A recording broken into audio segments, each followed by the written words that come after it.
So we're animating this snowman melting. What you want to do is push down on the white clay, the snow clay, with your thumb and fingers, and just manipulate that clay downwards so it looks as if it's dripping away. You can see here the difference, and you just want to, every frame, do this a little bit more. Push down a little bit more, a bit more pressure, make it slip down a little bit further. You can see it looks as if the edges of the snow are melting slightly. Just keep pushing that clay down a little bit more with each frame. Poor little guy. Now, the further you go, so we're a few frames in now, you want to kind of start deforming that snowman a little bit more. So if this snowman was actually melting in real life, he would start to fall over because he's losing snow from his base, so he's becoming less stable. So I'm just tilting him forward slightly as I'm pushing the clay away to give the illusion that he's slipping with the snow.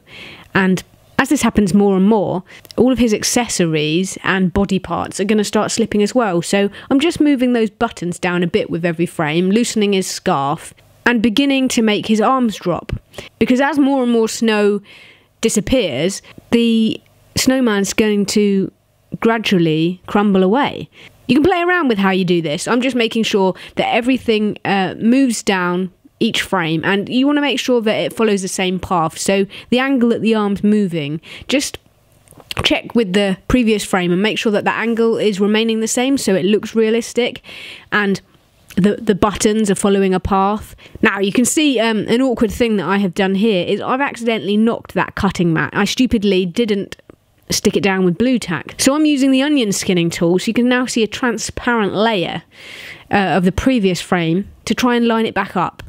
Unfortunately, with the cutting mat, it's not something that I'm going to be able to line back up easily, so I'm just going to have to do the best I can. But this is a lesson that every stop motion animator will go through, and really I should know better. Basically, anything that you don't want to move, make sure it is firmly stuck down, because as soon as it does move, you're going to be in a little bit of a sticky mess, and often it will result in you having to start again. And if you're doing this kind of animation where the snowman is being destroyed incrementally and you haven't got a replacement or spare snowman, it's a bit of a nuisance to have to resculpt him and start from the beginning. Okay, so I'm just going to have to deal with this slight bit of movement that happened there because I'm not going to resculpt him for this. And I think it's a good lesson to show you that it's important to stick everything down. So I'm just continuing on, and it may even happen again, but never mind. So yeah, just moving the scarf down, moving the arms down, squashing out the snow a bit more, making sure that everything moves in its own path, like I said before. And for every single frame, you want to make sure that that lower level of snow, you want to make sure that it spreads out all the way around, so it's got a consistent flow of snow at the bottom, because otherwise it will look unrealistic and weird, especially if one part of the snow just randomly stops and doesn't continue moving. So now I'm really bending that snowman forward. He's really collapsing on himself because all of his support from below is just gone, it's just melted away. So his head is like bending over, his carrot nose has fallen off, the scarf's really slipped, his hat's almost going to fall off, like he's really crippled over now. But I'm still making sure that all that lower level of snow right at the edge is moving outwards for every frame to give the illusion that that snow is continuing to spread. So I've just moved the scarf out the way to really push this snow to the edges and displace it as it would happen in real life. When I've done this, pushed it all out, it really does hurt your fingers as well. So I'm just placing the scarf back in now, and just making sure that all of those little bits that have fallen off the snowman are in the correct position. So now his eyes are falling off as well, and his hat. So I'm just loosening the hat, just put it off squiffy a little bit, put his eyes down on the snow, just making sure that the outer layer is all being pushed out again. Then I'll just go back in and make sure that everything is moving on its correct path. So I'm not sure if I was quite happy with both the eyes to have fallen off already, so I'm going to stick one of the eyes back on his head. You can see there, so only one eye's fallen off so far, the other eye's just slipped down, and then, oh, I think I just moved the mat again, whoops. Right, so I'm just pushing out the snow some more.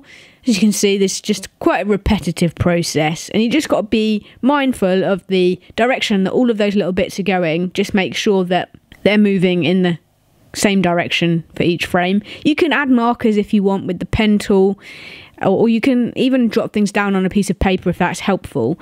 In the animation world, we use things called exposure sheets. If you want me to explain what an exposure sheet is in another video and show you how to fill one in, then I can do that. Just let me know in the comments.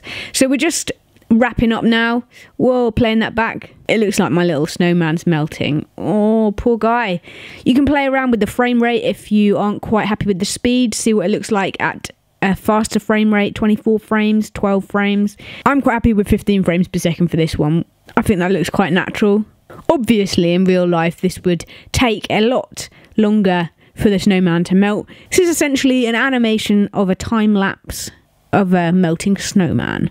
So I just took a couple of frames at the end, and here you can see the final animation looped, so you can see how that looks. And to be honest, this is pretty easy. As long as you keep a track of which way things are moving, I am pretty sure that you'd be able to achieve this yourself. So I hope that you found this helpful, and if you've got any further questions, do let me know in the comments, and I'll be sure to reply as soon as I